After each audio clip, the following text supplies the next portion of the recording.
in listen-only mode. Hey everybody, thank you for being here on today's webinar.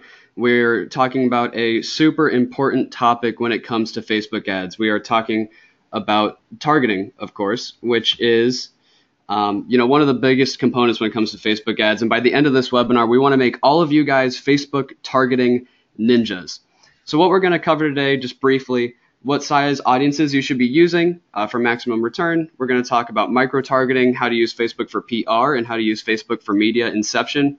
You're going to get a behind-the-scenes look at some of our audiences. So we're going to break from the PowerPoint for a little bit and show you hands-on what we're actually doing in our own ads manager. And then we're going to show you what audiences to use at what point in the funnel, and lastly, how to build a multi-touch funnel using the right audiences. So before we dive in, I do want to introduce next week's webinar, Amplification, a rundown of campaign setup. That's all about pushing your ads live. So that will be next week, next Thursday, June 7th at the same time, 10 a.m. Pacific, 1 p.m. Eastern. So we'll have the registration link in the events tab in the group. We'll have that up just after this live session so you guys can go save your seat. I know we have some friends in here today that are not in the Blitz Nation. So if you're interested, we will cover that at the end of this webinar briefly, so don't worry, we'll get there. And then one last thing, there is a recording of this webinar. We post all the recordings shortly after we're finished with the live broadcast, so you guys can go back and see that, get the key points, access it whenever you like. And the recording is just for Blitz Nation members again, and we will talk about what the Blitz Nation is at the end of this webinar, so stay around. So guys, with that, I would like to introduce our presenters today, the guys you know and love, Dennis Yu and Logan Young. They are the co-founders of Blitzmetrics. They're keynote speakers, world travelers, and internationally renowned Facebook experts. So guys, thanks for being here today. I'll pass the reins to you and kind of let you steer the ship from here.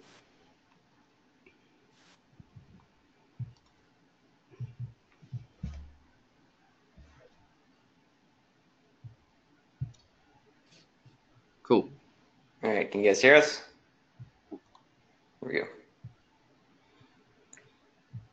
Hey, just in the chat, let us know, are you a member of Blitz Nation? Just kind of see all you guys in the chat, see how you guys are doing. See what you guys are thinking. Let us know, can you see us too? Logan and I are here on the screen. This is where he got interviewed on CNN from this place here. Can you see us, guys? What are you guys thinking Thursday morning? You guys happy to be here?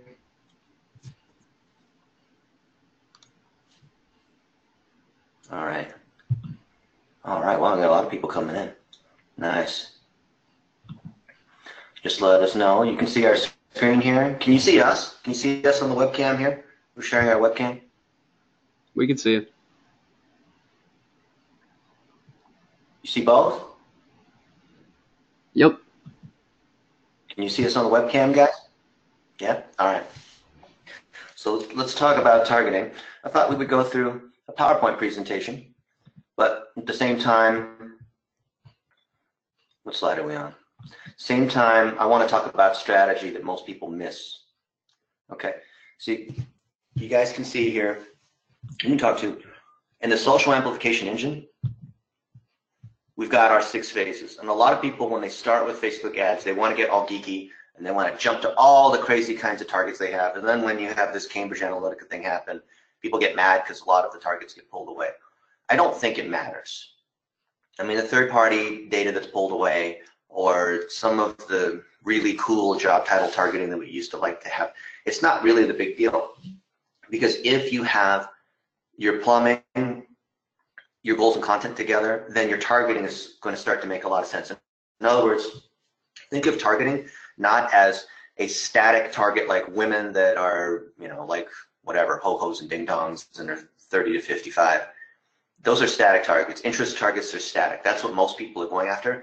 If you're a pro at Facebook ads and you're driving sales, then you know your most powerful targeting is a custom audience. And the custom audiences are the crown jewels of Facebook. Most people are not even tapping into what's possible.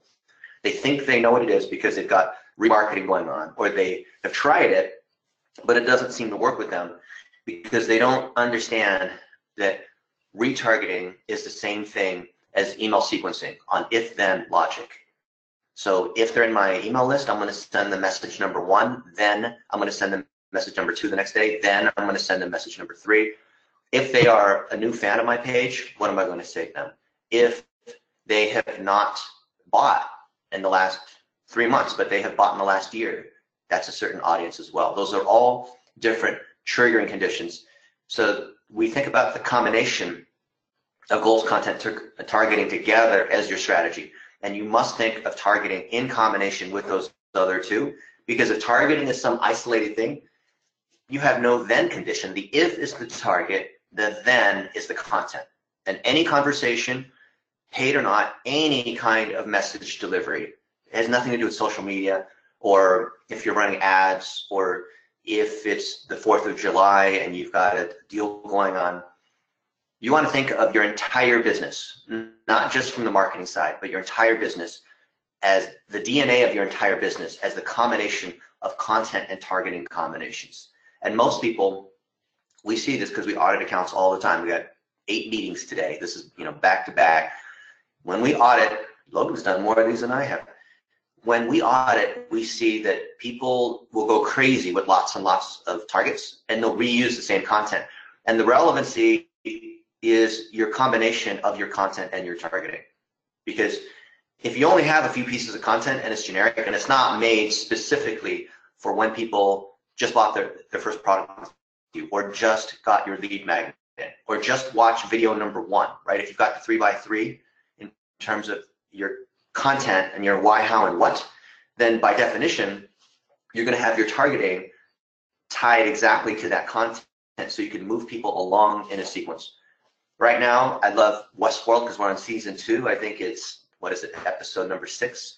And if you've watched episode number 5, then you want to watch episode number 6. If you see episode number 6 and you've not seen anything in season 1, it's not going to make any sense to you. So think of yourself more as a sequential content producer, and you're using targeting to move people through this funnel, right? Don't think of this as I'm going into Facebook, I'm going to set up a bunch of really cool targets because I can target what people like and target my competitors and target demographics. Anytime I see people coming in and focusing on demographic targeting, which is age, sex, and gender, then we already know that they have screwed up their campaign targeting because they've limited the algorithm.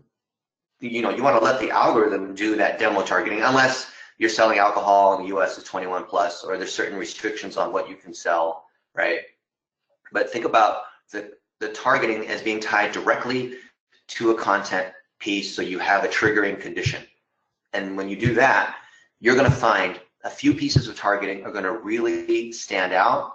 And the reason why you are going to target versus drive, because what happens is if you put a custom audience out there and it's driving sales and leads and it's performing well for you, and then you expand into a lookalike audience, then, or like even like a 1% lookalike, and then like a 3% lookalike, and you find that works, what you'll see, and this is especially been true in the last year, is that you can say, well, I didn't need to target at all, because once Facebook has the signal, then I can just run against the entire universe, and it's going to figure out who to sub-target if I've chosen conversions as my goal in the conversion part of my funnel. If that's the case, then why am I creating all these different targets?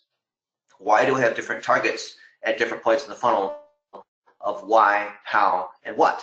And the answer to that, which is kind of a catch-22, is that if you didn't do the targeting first, the different targets based on persona, based on why people don't buy, based on the reasons why they want to, because they want to make money, because they want to reduce headaches, because they want to look better in front of their friends, because like whatever the reason is, you can't isolate out those reasons without the targeting to then help you produce better content and structure your funnel, right? The reason you target is because you get the feedback on your ads so you can create the right content. How else are you going to know? You want to use Facebook to do the work for you, to be your coach and give you advice on what you should do on your content. If you structure it right, instead of fighting the system like a lot of people do on Google, right? You're not trying to trick the system. You want to let the system do the work by doing the sub-targeting, but give you feedback on what's working. When you use OCPM, in other words, if you have a large audience, let's say that's greater than 200,000, or you're looking at a lookalike audience that's like 2 million, they're not going to tell you what is working within that audience. We audited someone's account yesterday. They're spending a lot of money, and their primary audience was a giant interest audience that had like 15 different giant, like they all overlap. They have no, well, first off, the ads weren't even working. But second off, if they were, we couldn't even figure out what's working or not, because like, wouldn't it be really cool if you went into your ads account and Facebook said, you know, these ads, Logan, these particular interests are performing the best. Oh, and when you have this giant custom audience or this giant lookalike audience, the people you really need to zero in on are the people who have consumed this content and this content. The people who've attended one of your webinars are the people that are most likely to sign up for your monthly membership list Nation. And in fact, it's the people that went to the targeting webinar. That's when they realized, you know what, to get success in Facebook ads, I've got to think about my goals and content at the same time. You know, what if Facebook could tell you that? You know what, they can, but you've got to set up your account structure. We're going to talk more about that next week, right? Account structure is putting together content and targeting combinations in the right way. Yeah, so targeting is huge. It's a little bit overlooked, but when I think of any ad, an ad really breaks down to two components. It's one piece of content plus one target audience. So if the ad's not working, then one of those two things is broken, and most people go to content, right? We all know content is king. We've all heard that many times before, and of course you need good content. But a lot of the times the fix that you might be looking for, to Dennis's point, actually goes back to your targeting. And we want to hop over to the browser and switch back and forth between browser and the deck to show you guys some live examples. So let me actually escape out of this. And there's three primary audiences. So here we are in Business Manager under our asset library. Right, you have this hamburger menu of all these amazing features. And there's three audiences I can build. I can build custom, lookalike, or saved audiences.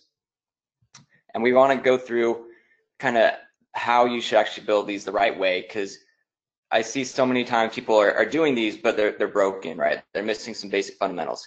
So let's start off with a custom audience. So a custom audience, to Dennis's point, is the crown jewels of Facebook. There's many different types of custom audiences. A fancy way of thinking it, or a simple way, is these are all people that have had some kind of previous interaction with your brand, which means maybe they watched your video, maybe they were on your site, maybe they gave you their email address, or they clicked like on one of your posts. There's many different ways, but they've had some kind of interaction, right? So the first thing is I choose my if-then sequence. So for example, for engagement, I can say if they watched a video, then do this. So I can say people watch 3 seconds, 10 seconds. I see a lot of people target 50% or 75%. We like to target a 10-second view, because unless you want to avoid having an audience that's too small. That's like a question people ask us all the time, like how big should my audience be? Well, sometimes you're limited, but in general, if your audience is too small, then your CPM is going to be higher, because Facebook's going to have a more difficult time serving those ads. Let's say the audience is only 10,000 people. Well, not every single user gets online every day. And beyond that point, those 10,000 people are also being targeted by other advertisers. The average user is being targeted over 2,000 times per day. So now you've chosen a really small bucket. So to serve ads to them, it becomes a little bit expensive. So start with the 10-second view. We can always create more audiences later on. We can, try 50%, but don't cut off things too early. And we'll talk about that principle in a little bit. So 10 seconds, I can choose particular videos, and it just selects a random page for me. So let me go. Keep it there. Doesn't matter which, unless you want to show a particular page. Well, I'll just show mine real quick. So I can even see the video views. So this is really great. I can target based off something that's organic, right? I don't have to retarget based off spend. And I can choose one particular video, or I could even choose multiple videos if I wanted. We call this a mega video view audience. So I could just say anyone that's watched any of my videos, this one's got 3,300. This one's 2,100, right? So I could say, sure, mega video view audience. And then I choose the time. This is a really important part. The longer amount of time that elapses between when someone interacts with your brand and when you advertise to them again, the less likely they are to move down your funnel. Meaning by default, Facebook's chosen 365 days for me. Okay, so if I watched a video from someone 1 year ago, how likely am I to remember it? Not very likely, right? So we like to do 1, 7, and 28-day custom audiences as a starting point. The idea here is that warm French fries taste better than cold French fries, right? So a warm audience should almost always outperform a cold audience. A warm audience is like a custom audience. They've had some previous interactions.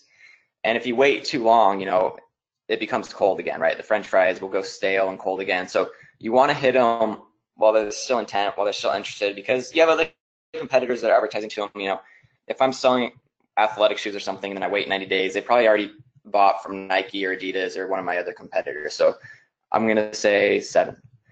And then we have a naming convention we use too. Something that drives me absolutely nuts is when I'm auditing someone's account, I'll see this, audience 1. Okay, well, who knows what's in that audience? So when you're first getting started, that might be fine, but over time, your account's going to become more sophisticated. The 6th phase of our social amplification engine is optimization. When it comes to optimizing, you want to make sure you want to make it easy on yourself because you're limited by time. So this naming structure will help you guys out a ton in the long run. So first, you want to choose what type of audience it is. So it's custom. I'm going to say mega video view 7 days. I can even say that it's a 10-second. So the whole point is I want anyone to be able to look at this audience and just by like looking at it, kind of understand what's going on. So I know it's a custom audience, a mega 10-second video view over the last 7 days. So great, I could create that. So let's go over a few others. We can do the Facebook page. So these are people that are clicking like, commenting, sharing. The great thing about video is, I don't know if you guys saw that, but when I did the video, I choose the particular creative, right? I can choose a particular video. So that's what Dennis was talking about with sequencing with Westworld, where, you know, if you watch season 2, episode 5, then they're gonna recommend episode 6 next. I can't do that with normal posts, like a static post. I can just say people that have engaged in general or clicked a call to action, but I can't choose like people who like this particular photo. So this is more just putting people in a big bucket. And again, maybe I'll do 28-day and just so you guys can see the naming convention again. So I'd say custom Facebook page engagement 28 days, right? Super simple. Some that a lot of people don't use but that are here and you should be aware of is lead forms. If you're trying to drive leads, you can retarget people that opened the form but didn't submit it. Same for events. If you have events, you know, you can choose all the events you might have, and this doesn't have any, but you can target people that were interested but didn't end up going, or who responded, people who've engaged, who click like, right, and who purchased tickets. So there's all this amazing stuff you can do, and just like the videos, you know, if I have a lot of events, I can combine them into one big target. So I can say anyone that selected interested in any of my 10 events over the last few months, I'm going to target those people. Because if you have an event and they say they're interested, they're probably also, you know, interested in buying your product, or if you have some new thing, you know, that's going to be your low-hanging fruit, right? The most powerful form of custom audiences, of course, is website traffic. And this goes back to, a lot of you have probably heard Google outperforms Facebook when it comes to conversion because there's intent on Google. So when someone types in athletic shoes or Golden State Warriors tickets, they're probably planning on buying some Golden State Warriors tickets. On Facebook, I'm trying to generate the intent. The closest thing I can get to a really high intent audience is my website traffic, because they've been to my website, so they probably have some intent. So your strongest audience is going to be your one-day website visitors. Strongest is when it converts the best, but it's also really small. Yeah, so it's not one you're going to put a ton of money against. It might just be a few dollars a day, and that's why we built it 1, 7, and 28. And you can also do things, people who visit specific pages, and you can do events too. Something funky with the pixel, but I can choose an event. Like if I have my pixel set up right for my custom events, I can say anyone that's purchased over the last X amount of days. But that way you can do cart abandonment, things like that. And so I just name custom website visitor 1 day. One thing too is, so that's great. We get the 1, 7, 28. But when should I do more? When should I do a 60 or a 90 or 180-day audience? There's 2 primary instances where you're going to want to do this. The first is, let's say maybe you have a new website or you don't have a huge brand. So maybe even my 28-day audience is just not very big. It might only be a few hundred people, which means I can hit them for just $1 or $2. So in terms of scaling, it's just not very sustainable. I'm going to burn through that audience really quick. So if the audiences are small, then just so that I have room to spend, because we're always limited by audience or budget. If we're limited by audience, then I might extend the window just so that I can grow my audience, have more room to spend. And the other instance when I would do this is if I have a built out funnel where I have my why, how, and what, my awareness to engagement to conversion, I might try and take people that once upon a time were interested, maybe cast a wide net, right, a 180-day website or video views, and then I'd exclude anyone that purchased or has visited recently, so I'd exclude like my 30 days. And I would just try and reinsert these people back into the top of my funnel. So I have a funnel built out, 3-touch, let's just say. So I'm going to take people that, a year ago were engaging, but for whatever reason, they haven't recently, and just try and, warm up that audience again, right? Putting the French fries in the microwave, saying, okay, let's see if we can warm them up again, get them to convert. Are you guys using nested audiences? That's what Logan's talking about here, right? A lot of guys they know that retargeting works because just in general, they'll put a default 28 days, anyone who's been to the website. But imagine if you had a 1-day audience, a 7 minus a 1, a 28 minus a 7, and how you can send different messages to people based on how long it's been, so you can be more aggressive increasingly over time, just like you would in email. So let us know if you're doing that. Let us know in the comments that that's the case, right? Are you guys using nested audiences? Just it's always good for us to see, because, or maybe you're not even using custom audiences. You're not even using website custom audiences. Be interesting to see whether that's working for you or not. Yeah, and I can always do a quick audit of the account too when I come in here. Again, I might see a lot of audiences. You can just come over and see audiences and active ads. I always like to do this just to kind of check the pulse of the account. And if I come in and see that there's a lot of saved audiences but not a lot of custom when I'm auditing an account, that's something I kind of, is a little bit of a warning flag to me, right? Because it means we're not really sequencing. We're doing too much top of funnel. So let's go back to all audiences for this one. And now let's switch over and talk a little bit about saved audiences and then lookalike audience. So a saved audience is my first touch, right? After that, just about everything for the most part should be a custom audience. And when I think of a first touch, think of a funnel. I want to cast a really wide net at the top. So this is where audience size really matters. For a custom audience, you're just limited by the size of it. I mean, your 28-day website custom audience is however big it is. You can't change that. I mean, you can drive more traffic to the site, but it's going to take a lot of time to really grow that audience. But when I think of a first touch, I don't want to limit myself by size. I probably would not do a saved audience of less than 50,000. And ideally, I want it to be over 100,000. The only circumstances that would vary is if I'm trying to do something like job title targeting, or if I'm, of course, restricted by my location. If I'm like a niche business in, some small part of town or something. So saved audiences are combinations of demographics, psychographics, and behaviors. We believe that behaviors are the most important part because it's closer to custom audience if someone's taking some action. And I'll just give you guys a few examples. So I love to use the Facebook suggestions. So let's say I'm trying to target people who are interested in athletic shoes. So maybe I could type in Michael Jordan, or I'm trying to sell Air Jordans or something, or something about basketball. So now if I do the suggestions, Facebook will give me all these other different interests, job titles, maybe some behaviors that I maybe wouldn't have thought of. So if I'm trying to grow my audience and I'm doing something niche and it's not very big, this is one easy way to grow it. Because let's say, I want to get specific where I'm narrowing who people who also, I don't know, have an income of 50 to 75K. Maybe that would make the audience size smaller, 1.7 million. Let's just say I want it to be bigger. Using suggestions is one way to grow your audience really quickly because Facebook kind of catches on to what you're trying to do. And Dennis hit on this earlier. So there's pros and cons to both. On one hand, I could create this big audience with multiple interests, but then if it's working well, I'm not sure what's working. Is it the Russell Westbrook or the Kobe Bryant or is it the LeBron James? So on the other hand, I could just start one by one. I could just have James Harden as his own audience or LeBron James as their own audience.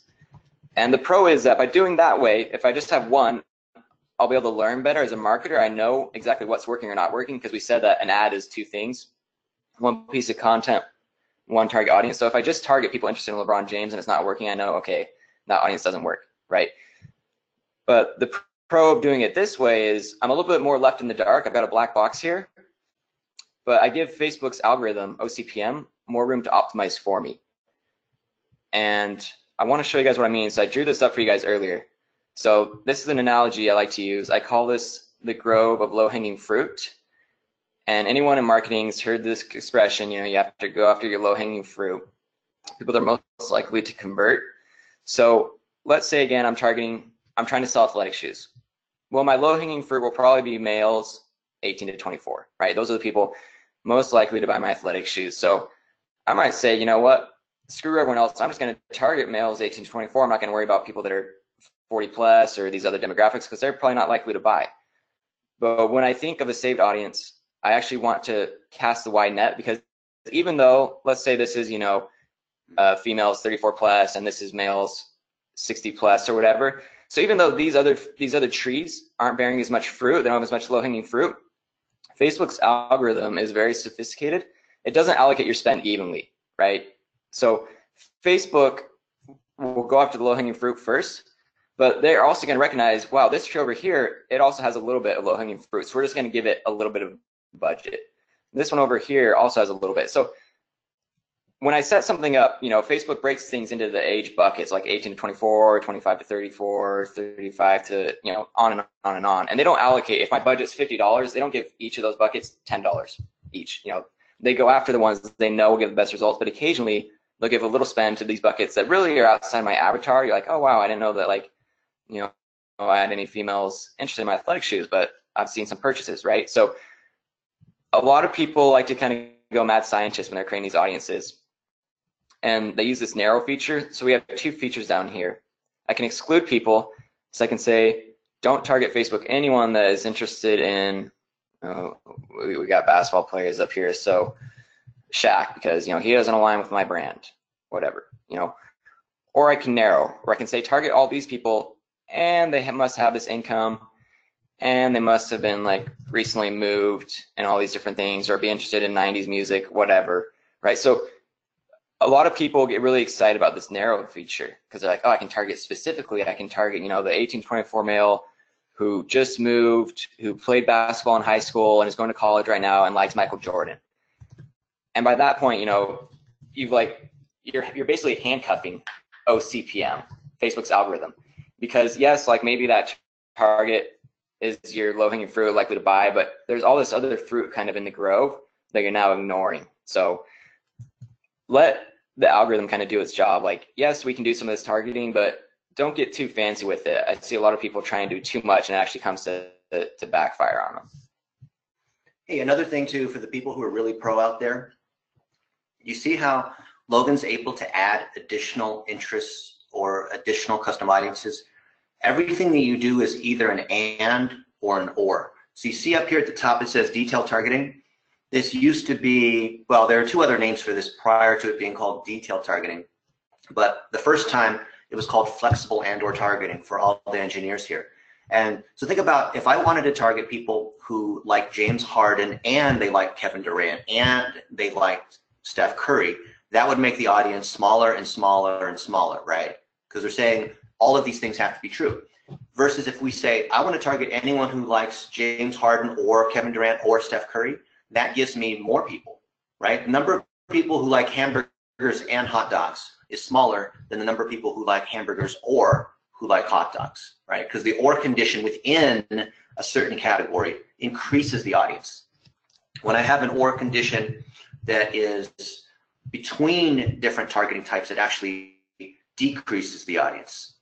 And that's what people don't quite understand here, because I can exclude, right? I can say, yeah, and also must like Steph Curry. That's going to make it smaller. Because if we had the number of people who like James Harden, 4.3. So we went from 20 million to 4.3 when we did this, so yeah. We reduced it by 75%. So think carefully about when you're reducing audiences, or actually the main thing is most people don't even know whether they're increasing or reducing audiences. So as you are touching these things, look at what's going on in the top right.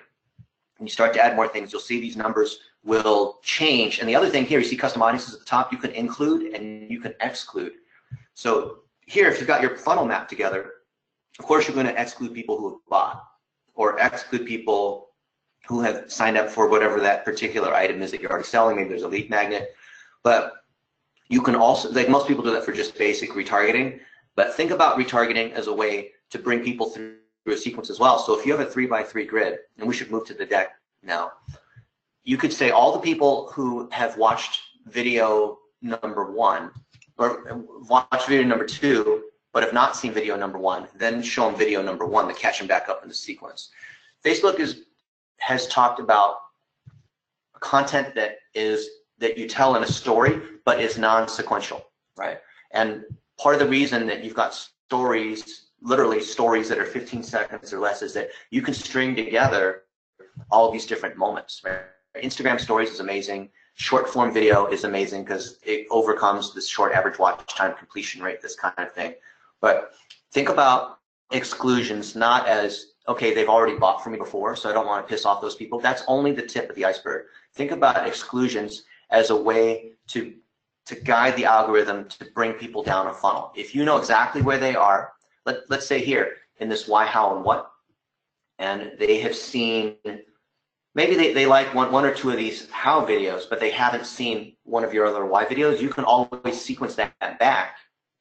Or you can say if they've seen 1 and 2, don't show that to them again, right? I can even exclude people. I can target all the people who have seen video number 1. Let's say this is one of my performers, my top 9 items in my greatest hits, right? Here's the 3x3 grids, my greatest hits at my topic wheel.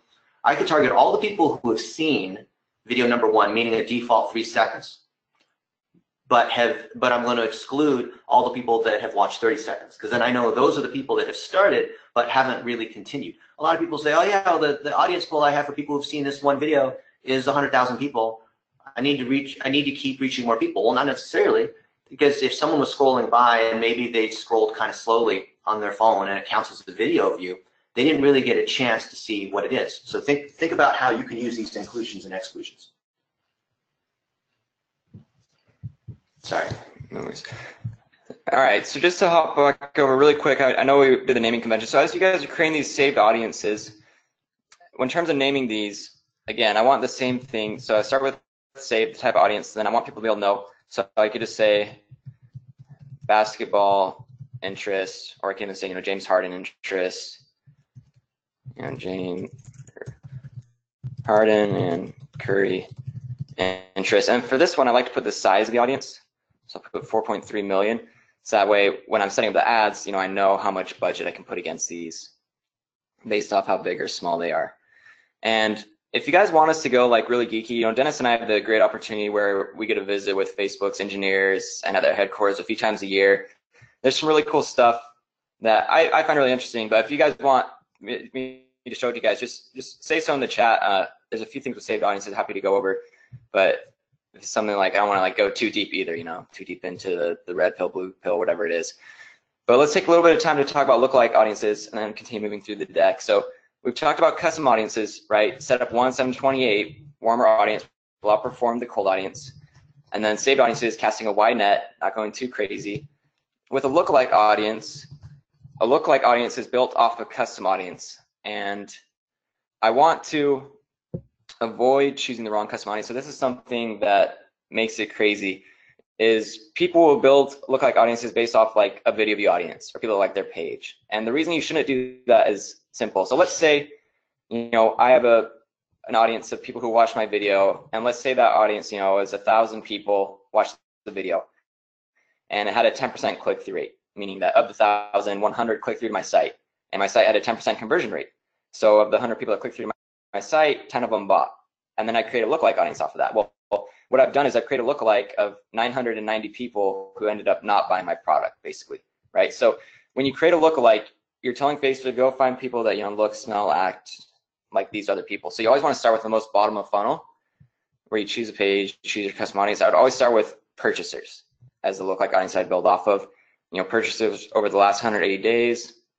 And then after that, I'd maybe take a step up into people who've given me their email, and maybe website visitors as a third. But really, that's the signal I want to go after, is people that will buy my product, not people that just watch my video but don't buy or just go to the website. And I always start with a 1% lookalike. So I can do a 1 up to 10. And I know 10 sounds better. Like you'd think like, oh, a 10% lookalike, that's stronger, but it's actually not, right? So that's another thing that drives me crazy, is I'll go into someone's account and they're using a 5% lookalike, but not like a 4, 3, 2, 1, right? So each. So you guys know you can create nested audiences under advanced options. So if he's got the 5, now I can stack. I can have. You see what's going on? Like if we have 3 here, 3 is always a good starting point. I like 3s. But here, this is going to create 3 audiences, 0 to 1, 1 to 3, and 3 to 5. That way, you have these things pre-built. Of course, you're going to start with that 1%. Once that's working well and you've exhausted it, then you can move to the 1 to 3%, and then you move to the 3 to 5. What you don't want to do is run all 3 at the same time, and then all of them are overlapping, because the 0 to 5 is going to include the 0 to 1 and include the 0 to 3. You guys follow us? How nested audiences work? This is the same thing that you're using for website retargeting, right? The people that have been to your site in the last day are obviously the highest quality, but it's small.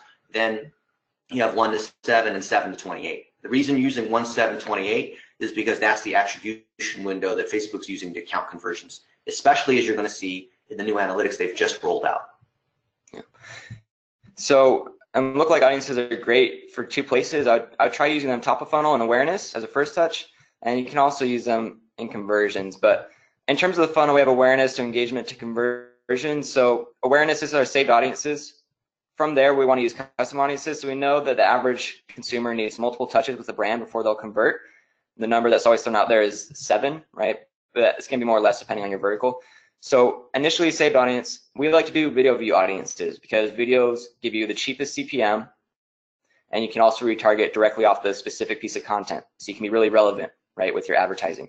So I go saved audience, video view audiences, going through my why, how, and what, retargeting, and then bottom of funnel, I'll have my website retargeting audiences, maybe engagement, I'll put my Facebook retargeting audiences in here, in the middle of my funnel. But I'd focus mostly for bottom of funnel website, maybe lookalikes, top of funnel saved, and then most of the middle will be my video view audiences are ones that we like doing the most. It's a 10-second retargeting. Cool presentation. So when you've got these parts in the funnel, like ideally you're going to sequence people from awareness to engagement to conversion. But I understand some of you guys are under a deadline to show sales. So even though it's not ideal, you can sometimes just run a lookalike audience for conversion. Now, these are people that may or may not have had a touch. They can be in a lookalike and be in an awareness or engagement audience. They don't, because they're in a lookalike doesn't mean you don't have a touch. It just means you're not explicitly targeting someone you've had a touch with.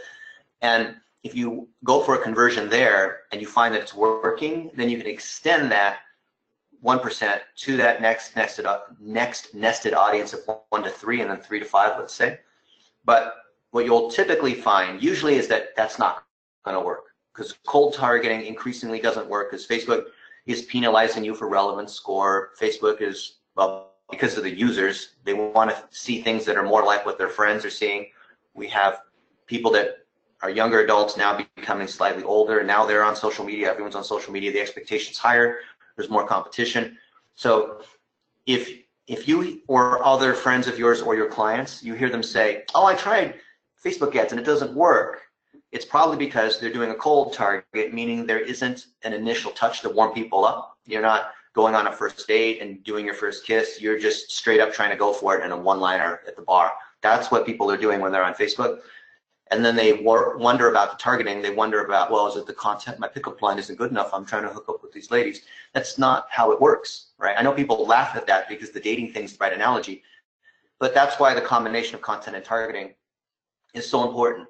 If you're lucky enough to get that 1% lookalike to work, then technically you don't have to do awareness and engagement because you're driving sales. But if you want to maximize long-term results and build a brand, that's like saying, well, I can drive the donut tire on my car down the freeway at 35 miles per hour or whatever the minimum or the limit is for a little donut tire when you have a flat. But I'd rather do it the right way so I can go down the street at 150 miles per hour or something like that, provided that it's legal and, that kind of thing, right? So yes, you'll find that ads will work with certain combinations of content and targeting. One of the most common questions we get is if it's working, well, why would I stop it or why would I make clones? It's because you always want to do better. If something's making money, of course, you want to make more money. You want to feed that signal in. Whatever is working, a piece of content's working, I want a related piece of content. A certain kind of targeting's working. So let's say we're targeting LeBron James, and that's working. Well, who are the other people that are like LeBron James? Maybe I can target Kobe or Michael Jordan, or maybe Michael Jordan's too old, or whatever it might be. I'm going to always try to extend whatever's working. And this is the same thing at any point in the funnel. If we've got targeting, let's say we're using what Logan's talking about, and I've got a bunch of video view audiences, the people who have viewed certain videos, and I continue to put out more videos, and increasingly I find some videos are doing better than others. Guess what? That creates a larger pool for me to remarket to the next stage. Because if I'm trying to go from the why to the how to the what, and the what is my conversion, and I'm relying upon a lot of people who've had a touch on the how, which is sharing my expertise and helping people understand who I am and understand what my customers are saying, like all the kind of things that are like one step away from actually giving them the solution, which is buy my stuff. If those pools, if that middle yellow layer is small, I don't have a big pool to remarket down into the what. So it's not that you have the wrong targeting necessarily, it's that you don't have large enough audience pools that are filtering down from the why to the how to the what. Does that resonate with people? Do you guys see that as an issue? Let us know in the comments, right? Do you have frustration where your custom audiences are converting? Let's say your website custom audiences are converting, but they're just too small and you would like to get more out of it. Just like Logan was talking about on your branded search terms. Maybe they're working really well. Guess what? People that type in Blitz Metrics are very likely to buy a course from us. Well, how do we get more people to type Blitz Metrics, type that in? Well, we have to put out more webinars. We have to teach more. We have to demonstrate more value, right? Is that something that you guys struggle with? Is that an issue you see? Let us know, because we're going to handle all these guys in the questions here. Okay, let's keep going with this deck. How about for a few more minutes? These are the three main kinds of targeting that Logan was showing you. The custom audiences are by far the most important, is the crown jewels. Obviously, this is only available on the paid side, not organically for obvious reasons. The many kinds of custom audiences that are there, you're only going to choose a couple of them to become lookalike audiences, the ones that are at the bottom of the funnel. A saved audience is not only a core audience, which is stuff from Facebook's data, but it's any combination of audiences that you can use. So you could include and exclude. You could say, people who are in a particular custom audience minus those that are 35 years old and drive Volvos that live in Dallas, right? In a saved audience, I can mix and match from any other kind of audiences that I have. A custom audience is only a custom audience. So when you start to build complex combination audiences, the naming convention becomes especially important. You got to see what that overlap is between these different audiences. Most people build too many audiences because they build it against every single video that they have because they heard that we should do that, right? They build it against every single combination of lookalike and then pretty soon it's a mess. You got to find the ones that are working, right? So it's not, because if you have 50 pieces of content, it doesn't mean you're going to make 50 audiences. You're going to test initially and you're going to find ones that win and put those into your greatest hits. Yeah, and one of our favorite things to do with saved audiences too is we like to target the media. So you can target people based off where they work, if they work at Nike or Facebook or whatever. And then Facebook took away some of the job title targeting, but it can still target based off the industry they're working in. So I can still target people that are in the media that work at CNN or MSN. So for example, when we're working with the Warriors, we all know PR is like the sister of advertising, right? It leads to sales. That's why people hire PR agencies. So this is a PR play. So we would target, our highlight plays, or if the players did something in the community, if Steph Curry helped out servicing in the community, we would target people that worked at ESPN, worked at Fox Sports. So that way those stories would get more, national traction. So you can do the same thing, right? If you have a good story or really strong content, this is how our friend Isaac Irvine went viral with one of his videos, and he was on the news. He was on Ellen DeGeneres. It was shared by George Takei, all these people, is by targeting the media. So this is our inception strategy where, you can target people based off where they work and what industry they're in. And it's a great way to get PR. So core audiences are what Facebook calls their own audiences. I guess partner category targets are not there anymore. We'll probably have to update that slide. But when you think about the things that people are collecting on Facebook, most of them are going to be static. The fact that somebody likes SpongeBob, my friend Jonathan is the one who actually created that page when he was at Nick. There's like 45 million fans or something like that on there. That could be people that have liked it years ago, right? Location is a slowly changing dimension. That doesn't really, you can have people that are currently traveling, or they're on vacation, or they're commuting. But things like demographics, those are not going to change. Think about things that are changing the most. The behaviors are the most powerful ones. If your product has something to do with the life stage change, they just got married, they just moved, they just had a new kid, that is the closest you're going to get to search type intent. because it's only at the moment. People are in that bucket only for a little while, so it doesn't burn out. Almost all the other audiences are going to burn out. Combo audiences are when you start to get fancy. I think for most people, if you stick with custom audiences, the most basic ones that we talked about, and lookalikes, you don't have to move into these other demographics, because a lookalike is already going to build in the interests that are necessary for you. In other words, if your content does not specifically address that particular targeting type, you have no business doing that kind of targeting type, right? Unless it's like a competitor or a lateral target.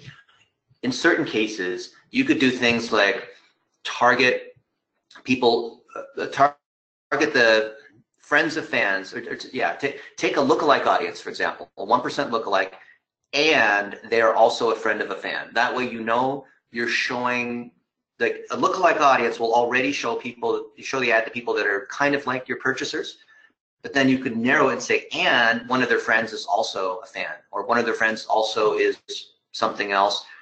If the audience is big enough, then you can send a high enough signal that you can push things like the word of mouth kind of social proof effect. But for the most part, you're not going to do that. But for those that are really pro and you have the basics working, then you can do that. It's just the same thing we were talking about. Always start with the lower lookalikes. Once you feel like you burnt it out, then you can maybe start to move up to a 5% or a 5 to 10%, etc. But start with the lowest hanging fruit. This is going after the structure we were talking about earlier, where the audiences lay in terms of the funnel. And let's stop here for a moment. Look at every one of these targets that you have. We don't have time in just this short webinar to go through all these other pieces. And by the way, if you want the deck, of course, it's all there, the replay, it's all here. But look at how careful we are and how we're setting up these particular buckets. Because we've got 1, 7, and 28-day combos that go across everything that we have, as well as that go across any major item that's performing well. So when you have your videos, when you have your page engagement audience, when you have your website remarketing, you're going to go against the bigger bucket first. But then when you have 1 or 2 pieces of content, you're always going to find a winner. We like to say 10% of the time, right? 90% of your stuff's going to fail. That's how it is. But when you get that 1 out of 10, I take a home run, 10% of the time, right? Then you're going to put more, you're going to separate out that particular audience and decide where it sits in a sequence. The reason why we have awareness, engagement, conversion is we always want to know what's the previous thing that someone did with us or saw with us or registered or whatever they did, so we can sequence them down. And once they have their 7+ touches or however many touches you need, then that's when you see conversion. Custom audiences are how you sequence people all the way. If this is too esoteric, we see this all the time. People are like, oh, give us a specific example, or this is like, I need to see exactly how to do this. Keep going. Keep talking. Sorry. No, it's hard for me to, I have a mental block. Yeah. What do you guys think? Yeah, if you guys have any questions from the chat, happy to go through a little bit of Q&A for you guys.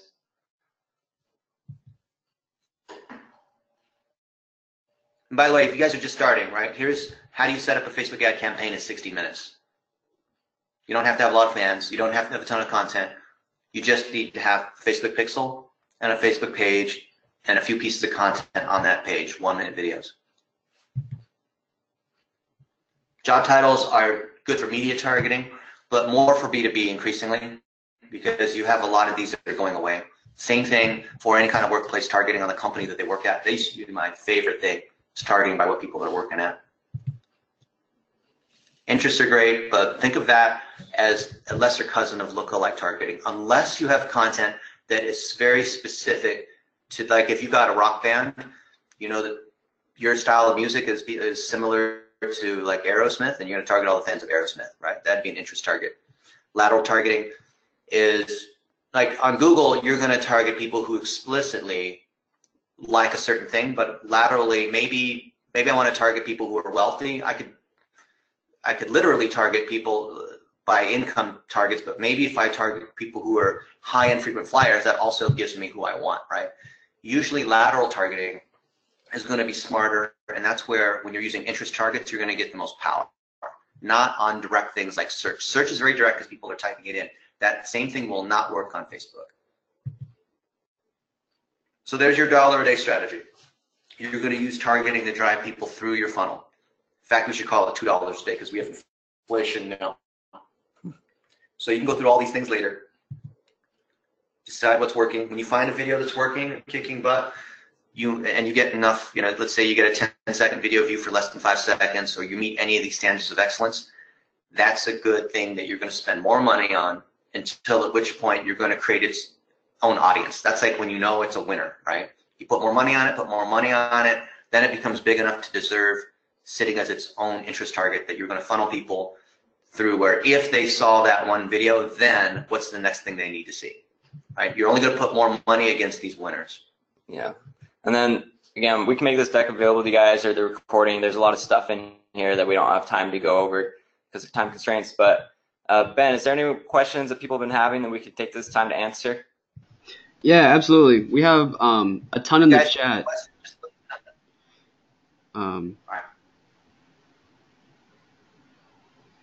Oh, wow, I'm kind of like it.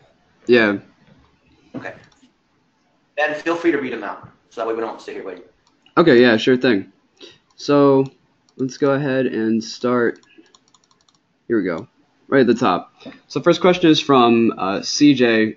Dennis mentioned custom audiences. What if you don't already have an email list? Well, an email list is mid-funnel, where you're collecting someone's information because you're going to hope to educate them and then be able to sell them.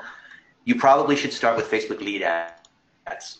There's always a reason, no matter what your product is that you're selling, to collect an email address where it's not that you're educating them about the product, it's that you're identifying with them and their situation and giving them helpful advice on how to do something, even if they're not buying your product.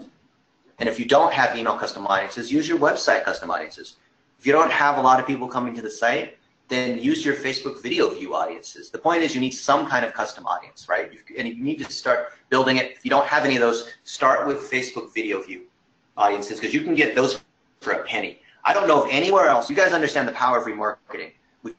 You had one touch with them, and now you want the opportunity to say something else to them and continue the conversation. There's no cheaper way than boosting Facebook videos, right? Or running video views or boosting posts. There's no cheaper way to do that than to have video that you're promoting on Facebook and ads. That's why this whole thing on targeting is around sequencing. Think about your Netflix and you have seasons and episodes. That's the best way to be thinking about it. Yeah. You have to be video oriented. And this would be a whole nother webinar in and of itself, but you guys should start considering chat too, as an alternative to email to building your list, as a more affordable alternative. But again, we'll talk about that in a future webinar. We have these webinars every week, guys, so that's one we could go just for an hour itself on chat and how the open rates are 10 times higher than email. But what's another question we have, Ben? Okay, we have a lot of questions about specific industries. People are asking how to generate leads for restaurants. We have someone working with dentists. We have someone working like rehab. Let's use the time. Yeah, go ahead. Let's do restaurants to start with. So restaurants, you already know it works. If you're a restaurant owner, you got to get people in, and people come in not because the food is amazing, but because their friends have given them good reviews, and that's where they're hanging out. So when you interview these customers and say, hey, what's going on? They say, yeah, well, we just celebrated our 10th anniversary, or this is our Little League team, and we're here because, you got an amazing buffet, and I like Cheryl, who's been our server for the last 5 years. You're showing them the experience, right? The experience is more important than the food. Obviously, you can talk about, let's say you interview the chef, you interview the other people that are there, you're demonstrating that you're human. You can have these specials, like let's say you want to do catering, let's say you want to do corporate events and weddings, because that's more profitable than single tickets of people that are coming and spending $15.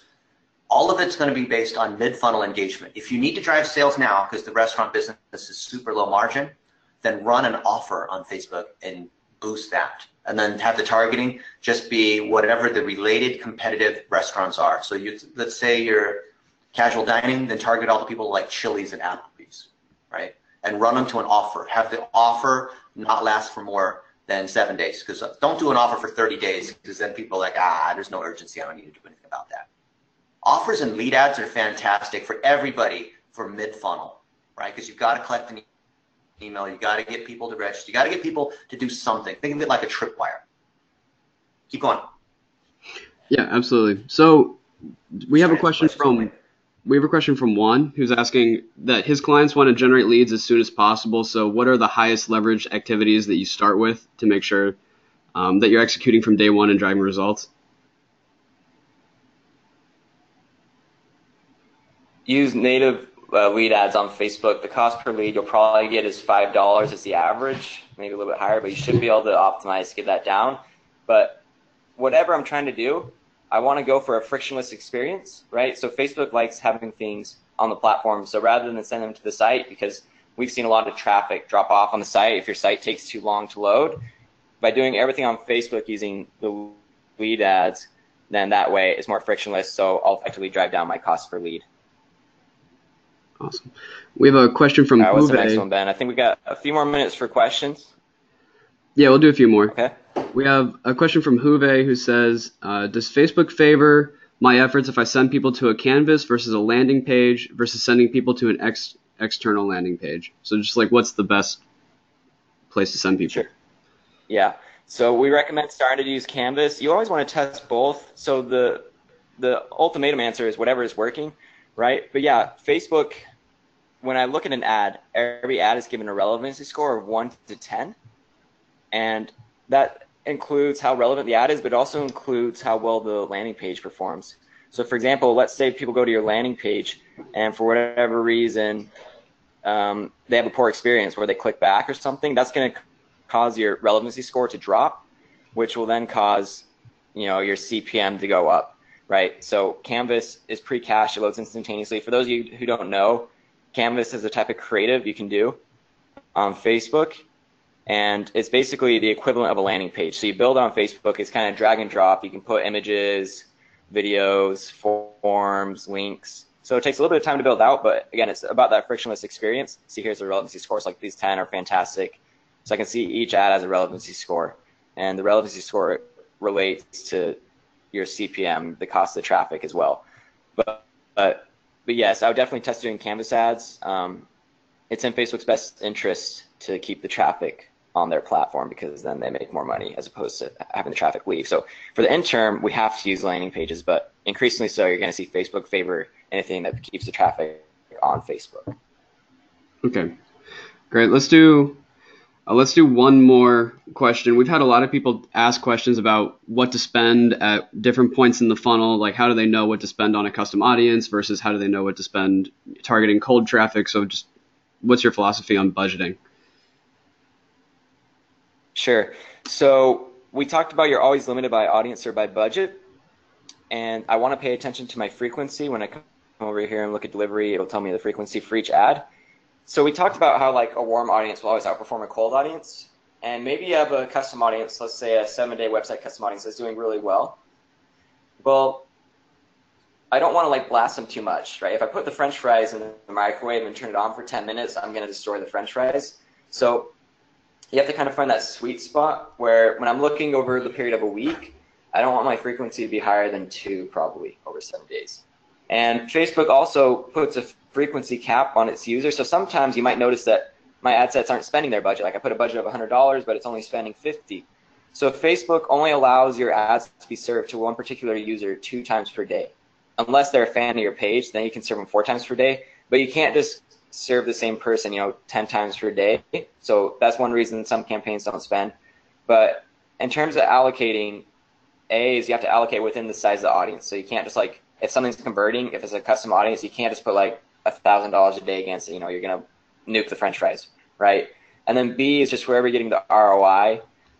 So I totally understand, like if we have awareness, engagement, conversion, a lot of people want to allocate their budget towards the bottom to get more conversions. But typically when I think of scaling, I have to work upstream. So I first have to like increase my budget and engagement and awareness a little bit, and then that'll trickle down and grow those custom audiences. So then I have room to put more spend against the bottom of the funnel, because that's usually where I'm limited. But as far as something else, just allocate towards your winners. If you have a really great top of funnel piece, then, as long as it's driving return, I would keep progressively increasing spend against it. But it's a tough question because, of course, it depends so much on what your goals are, what your budget is, those things. But I think the principles, is what I try to go over there. So. Cool. I think that's a good answer. All right. So thank you guys, everyone, for coming to our webinar. Like we talked about before. Yeah. if you guys have any follow-up questions, let us know. And so for those of you who don't know, Dennis and I are doing these webinars every week, including having guest speakers that'll be coming on in the future. And Dennis, myself, everyone at Blitz Metrics, we're very much education-minded, and we try and share a lot openly. And we have the amazing opportunity where we get to go to Facebook headquarters in Menlo Park a few times a year and visit with their product team, with the engineers working on the algorithm. They have us beta test new products before they reach out to everyone else.